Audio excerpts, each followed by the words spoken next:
Uzun tıxac səbrini itirən sürücülər. Söhbət hərəkətin iflic olduğu Bakı-Sumqayıt yolundan gedir.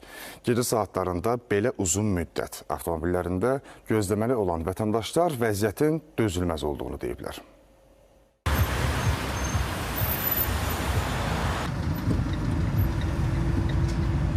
Ötən gün Sultəpə dairəsində aparılan yol təmir işləri ilə əlaqədar olaraq Bakı-Sumqayıt yolunda uzun bir tıxac yaranmışdı.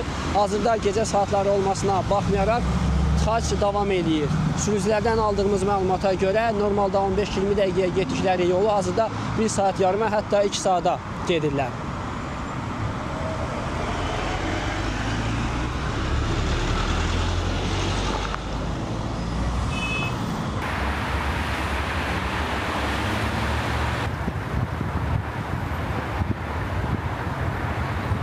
Mən 1 saatdır burada 20 yanvar qurğundan buradayım hələ. Düz 1 saat. Normal vaxt neçə dəqiqə gedirdiniz? 12-13 dəqiqə belə. Rahat gözləməmişəmsə bir yarım saat, 1 saat belə kimi şey. 20 yanvardan Sultəpənin qurğuna 1 saat 40 dəqiqə yer çatmışam. İşdən gücdən yorulmuş gələn adam. Nətər olmalıdır o provkada? Bu yolun bir çarəsi yoxdur qardaşım. Hər gün qalırıq, 1 saat, 2 saat qalırıq. Bezmişik də tıxacda yola getməkdən.